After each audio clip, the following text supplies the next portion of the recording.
आज पूरा देश हिंदी दिवस मना रहा है। हिंदी और साहित्य प्रेमी लोग एक दूसरे को बधाई भी दे रहे हैं। लेकिन क्या आपको पता है, वर्ष 1965 में हिंदी को लेकर देश में खूब बवाल हुआ था। तमिलनाडु में रेलवे स्टेशनों पर लगे पत्थरों पर लिखे हिंदी नामों को तारकोल से पोत दिया गया था। इतना ही नहीं, मद्रास में बसे हिंदी भाषियों को घर से निकलना बंद हो गया था। आइए विस्तार से बताते हैं आपको सब कुछ। नमस्कार, मैं हूं भूपेंद्र सिंह। आप देख रहे हैं अमर उजाला उत्तर प्रदेश। हर साल 14 सितंबर को हिंदी दिवस मनाया जाता है। इस मौके पर हिंदी के महत्व, प्रचार प्रसार और दुर्दशा पर लोग अपने अपने विचार भी रखते हैं।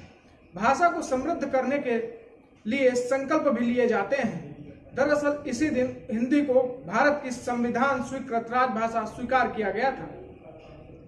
राजभाषा तक का सफर हिंदी के लिए संघर्ष भरा रहा है। अब हिंदी प्रेमी देश में हिंदी को राष्ट्रभाषा स्वीकृत कराने का संघर्ष कर रहे हैं। अमर उजाला के आर्काइव में 14 सितंबर 1995 को हिंदी की संघर्ष यात्रा का पूरा वर्णन दिया गया है। बताया गया है कि राजभाषा बनने का सफर कितना मुश्किलों भरा रहा है। भारतीय संविधान के अनुच्छेद 343(1) में हिंदी को राजभाषा स्वीकार किया गया था। अंग्रेजी को भी सीमित समय के लिए राजभाषा के रूप में स्वीकार कर लिया गया था। तत्कालीन प्रधानमंत्री जवाहरलाल नेहरू, जो हिंदी के समर्थक थे, हिंदी विरोधियों को यह आश्वासन भी दे रहे थे कि वे जब तक चाहेंगे तब तक अंग्रेजी को राजभाषा के रूप में प्रयोग में लाया जाता रहेगा। उन्होंने यह भी कहा था कि हिंदी को किसी पर थोपा नहीं जाएगा। इस आश्वासन की आड़ में तमिलनाडु में जोरदार विरोध हुआ। नतीजा यह हुआ कि राजनीतिक लोगों ने पुराने प्रदर्शन का हवाला देते हुए हिंदी को राष्ट्रभाषा घोषित होने नहीं दिया।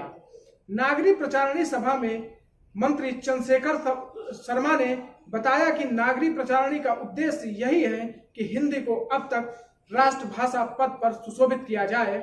इसलिए हिंदी प्रेमियों का सम्मान करते हैं और हिंदी को बढ़ावा देने के लिए संगोष्ठियां भी आयोजित कराते हैं। हिंदी से न्याय अभियान के प्रदेश अध्यक्ष देवी सिंह नरवार ने बताया कि सर्वोच्च न्यायालय व उच्च न्यायालय में हिंदी व भारतीय भाषाओं में कामकाज हो, इसके लिए आगरा में 1 लाख लोगों से हस्ताक्षर करा चुका हूं।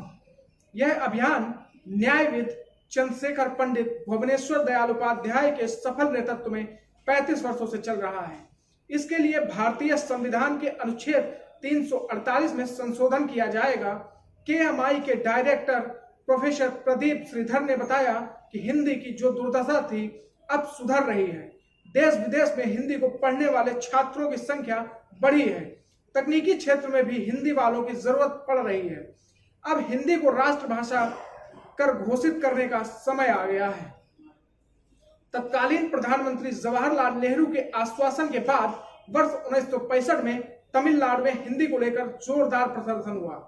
रेलवे स्टेशनों पर लगे पत्थरों पर लिखे हिंदी नामों को तारकोल से पोता गया था। बाजारों में हिंदी में लिखे बोर्ड नष्ट कर दिए गए थे। मद्रास में बसे हिंदी भाषियों का घर से निकलना बंद हो गया था। तमिलनाडु में हिंदी लेखक डॉक्टर रमेश चौधरी आगिरपुरी का पुस्तकालय जला दिया गया था। देश में हिंदी को राजभाषा स्वीकार होने के बाद विरोध प्रदर्शन से क्षुब्ध होकर साहित्यकार महादेवी वर्मा, सुमित्रा नंदन पंत, डॉक्टर वृंदावन लाल वर्मा आदि ने सरकार की ओर से प्रदत्त पद्म भूषण, पद्मश्री आदि की उपाधियां तक लौटा दी थी। यह जानकारी आपको कैसी लगी, कमेंट बॉक्स में हमें जरूर बताएं।